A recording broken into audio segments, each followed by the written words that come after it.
Income tax में income के 5 heads होते हैं: salary, house property, business profession, capital gains और अदर सोर्सेज। अगर किसी हेड में लॉस है तो वो दूसरे हेड की इनकम से सेट ऑफ यानी कि एडजस्ट हो जाता है, जिससे टोटल इनकम कम हो जाती है और अकॉर्डिंगली टैक्स भी कम पे करना पड़ता है। लेकिन किसी भी हेड का लॉस किसी भी हेड की इनकम से सेट ऑफ नहीं कर सकते, क्योंकि कुछ हेड की इनकम स्लैब रेट से टैक्स होती है तो किसी हेड की इनकम स्पेशल रेट से। अगर सेम ईयर में ये लॉस पूरी तरीके से एडजस्ट नहीं होता है तो उसको फ्यूचर ईयर्स में भी कैरी फॉरवर्ड करते हैं और फ्यूचर ईयर्स की इनकम से भी इस लॉस को सेट ऑफ कर सकते हैं। नमस्कार, मेरा नाम है अनुज और आप देख रहे हैं कॉमर्स न्यूज गुरुजी। आज की वीडियो में हम डिस्कस करेंगे कि लॉस सेट ऑफ करने के क्या स्टेप्स हैं, मतलब किस सीक्वेंस में लॉस को एडजस्ट किया जा सकता है, लॉसेस सेट ऑफ करने के लिए ओल्ड रिजीम में क्या रूल्स हैं, लॉसेस सेट ऑफ करने के लिए न्यू रिजीम में क्या रूल्स हैं, किस हेड का लॉस किस हेड की इनकम से सेट ऑफ किया जा सकता है, अगर ये लॉस पूरी तरीके से सेम ईयर में सेट ऑफ नहीं होता है तो उसको कैरी फॉरवर्ड करने के क्या रूल्स हैं, कैरी फॉरवर्ड किया हुआ लॉस किस हेड की इनकम से सेट ऑफ किया जा सकता है और किस हेड का लॉस कितने साल के लिए कैरी फॉरवर्ड कर सकते हैं। तो वीडियो लास्ट तक देखिए, समझते हैं विस्तार से।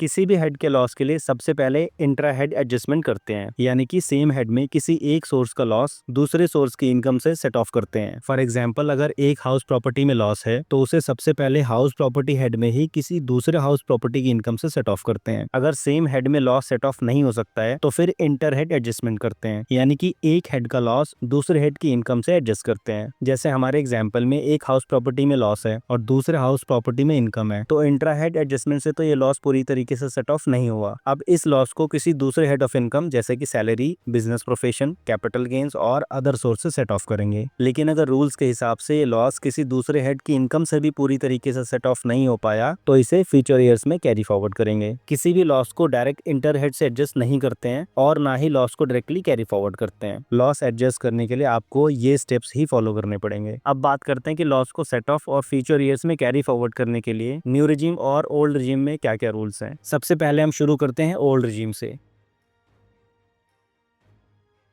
सैलरी हेड में लॉस पॉसिबल ही नहीं है, या तो आपकी सैलरी होगी या नहीं होगी, लॉस नहीं हो सकता। हाउस प्रॉपर्टी के लॉस को सबसे पहले इंट्रा हेड यानी कि सेम हेड में दूसरे हाउस प्रॉपर्टी की इनकम से सेट ऑफ करेंगे और सेम हेड में ये लॉस कितने भी अमाउंट का हो, सारा का सारा लॉस एडजस्ट करना अलाउड है। अगर ये लॉस बच जाता है तो फिर इसे इंटर हेड में किसी भी हेड से सेट ऑफ कर सकते हैं, लेकिन सिर्फ 2 लाख तक। उसके बाद इस लॉस को अगले 8 सालों तक कैरी फॉरवर्ड कर सकते हैं। इन 8 सालों में ये लॉस सिर्फ और सिर्फ हाउस प्रॉपर्टी हेड में ही किसी दूसरे हाउस प्रॉपर्टी की इनकम से सेट ऑफ किया जा सकता है। कैरी फॉरवर्ड लॉस को इंटर हेड से एडजस्ट नहीं कर सकते हैं। बिजनेस इनकम 2 टाइप की होती है: नॉन स्पेकुलेटिव बिजनेस इनकम, जैसे किसी प्रोडक्ट को सेल करके जो इनकम होती है, किसी सर्विस को सेल करके जो इनकम होती है, और फ्यूचर्स एंड ऑप्शंस वगैरह की इनकम। और स्पेकुलेटिव बिजनेस इनकम जैसे शेयर्स में इंट्राडे ट्रेडिंग की इनकम, कमोडिटीज में इंट्राडे ट्रेडिंग की इनकम वगैरह। Non speculative business loss intra head में किसी भी स्पेकुलेटिव और नॉन स्पेकुलेटिव दोनों टाइप की इनकम से सेट ऑफ हो सकता है। अगर इंट्रा हेड की एडजस्टमेंट के बाद भी नॉन स्पेकुलेटिव बिजनेस लॉस बच जाता है तो उसे इंटर हेड में सैलरी के अलावा किसी भी दूसरे हेड की इनकम से सेट ऑफ कर सकते हैं। उसके बाद इस लॉस को अगले 8 सालों तक कैरी फॉरवर्ड कर सकते हैं। इन 8 सालों में ये लॉस सिर्फ और सिर्फ बिजनेस प्रोफेशन हेड में ही किसी भी नॉन स्पेकुलेटिव और स्पेकुलेटिव दोनों इनकम से सेट ऑफ किया जा सकता है। स्पेकुलेटिव बिजनेस लॉस को इंट्रा हेड में सिर्फ और सिर्फ किसी दूसरे स्पेकुलेटिव बिजनेस से ही सेट ऑफ कर सकते हैं। अगर इंट्रा हेड एडजस्टमेंट के बाद भी स्पेकुलेटिव बिजनेस लॉस बच जाता है तो उसका इंटर हेड एडजस्टमेंट अलाउड नहीं है, उसे डायरेक्ट कैरी फॉरवर्ड करते हैं और वो भी सिर्फ 4 सालों के लिए। और इन 4 सालों में ये लॉस सिर्फ और सिर्फ बिजनेस प्रोफेशन हेड में ही किसी भी स्पेकुलेटिव बिजनेस इनकम से ही सेट ऑफ कर सकते हैं। कैपिटल गेन्स भी 2 टाइप की होती हैं: लॉन्ग टर्म कैपिटल गेन और शॉर्ट टर्म कैपिटल गेन। इसके बारे में और ज्यादा जानने के लिए आप ये वाली वीडियो देख सकते हैं। Short term capital loss intra head में शॉर्ट टर्म कैपिटल गेन और लॉन्ग टर्म कैपिटल गेन दोनों से ही सेट ऑफ हो सकता है। अगर इंट्रा हेड एडजस्टमेंट के बाद भी ये शॉर्ट टर्म कैपिटल लॉस बच जाता है तो उसका इंटर हेड एडजस्टमेंट अलाउड नहीं है, उसे डायरेक्ट 8 सालों के लिए कैरी फॉरवर्ड करते हैं। और इन 8 सालों में ये लॉस सिर्फ और सिर्फ कैपिटल गेन हेड में ही किसी भी शॉर्ट टर्म कैपिटल गेन और लॉन्ग टर्म कैपिटल गेन दोनों से ही सेट ऑफ हो सकता है। Long term capital loss intra head में सिर्फ लॉन्ग टर्म कैपिटल गेन से ही सेट ऑफ हो सकता है। अगर इंट्रा हेड एडजस्टमेंट के बाद ये लॉन्ग टर्म कैपिटल लॉस बच जाता है तो उसका भी इंटर हेड एडजस्टमेंट अलाउड नहीं है, उसे भी डायरेक्ट 8 सालों के लिए कैरी फॉरवर्ड करते हैं। और इन 8 सालों में ये लॉस सिर्फ और सिर्फ कैपिटल गेन हेड में ही किसी भी लॉन्ग टर्म कैपिटल गेन से ही सेट ऑफ हो सकता है। अदर सोर्सेज की इनकम को 3 पार्ट्स में डिवाइड किया गया है: रेस हॉर्सेस की इनकम, कैजुअल इनकम जैसे लॉटरी, बेटिंग, गैम्बलिंग वगैरह, और बाकी की अदर सोर्स की इनकम जैसे interest, dividend, exempt income, subletting की इनकम वगैरह।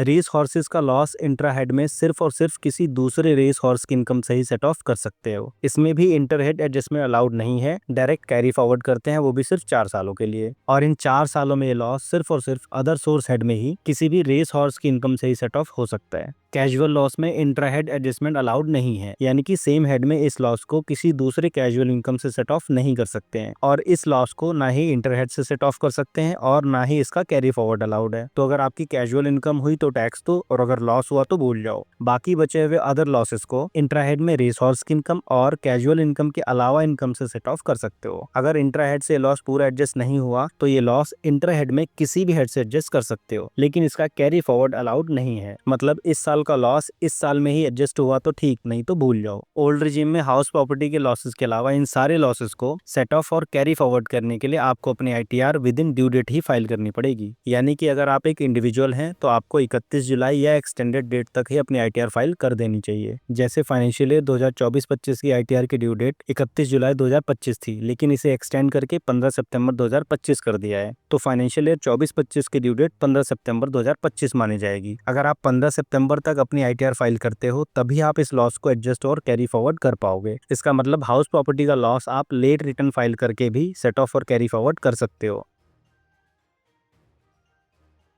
अब बात करते हैं न्यू रिजीम की। ओल्ड और न्यू रिजीम में लॉस सेट ऑफ और कैरी फॉरवर्ड के ऑलमोस्ट सेम रूल्स हैं, बस कुछ डिफरेंसेस हैं। जैसे हाउस प्रॉपर्टी के केस में सिर्फ और सिर्फ इंट्रा हेड एडजस्टमेंट ही अलाउड है, इंटर हेड एडजस्टमेंट और कैरी फॉरवर्ड नहीं अलाउड है। यानी कि करंट ईयर का हाउस प्रॉपर्टी का लॉस करंट ईयर के किसी दूसरे हाउस प्रॉपर्टी की इनकम से सेट ऑफ हुआ तो ठीक, नहीं तो भूल जाओ। नॉन स्पेकुलेटिव बिजनेस के केस में जो डिडक्शंस न्यू रिजीम में अलाउड नहीं है, जैसे कि एडिशनल डेप्रिसिएशन, उनका कैरी फॉरवर्ड भी अलाउड नहीं है। न्यू रिजीम में हाउस प्रॉपर्टी का लॉस हो चाहे दूसरे लॉसेस, इन सारे लॉसेस को सेट ऑफ और कैरी फॉरवर्ड करने के लिए आपको अपनी ITR within due date ही फाइल करनी पड़ेगी। आशा करता हूँ कि आपको वीडियो अच्छी लगी होगी। आपका कोई भी सवाल या सुझाव है तो आप कमेंट कर सकते हैं। इस वीडियो को एक लाइक जरूर कर देना, और अगर आप इस चैनल पर नए हैं तो प्लीज इस चैनल को सब्सक्राइब कर लेना। मैं मिलता हूँ आपसे अगली वीडियो में। Thank you. जय हिंद।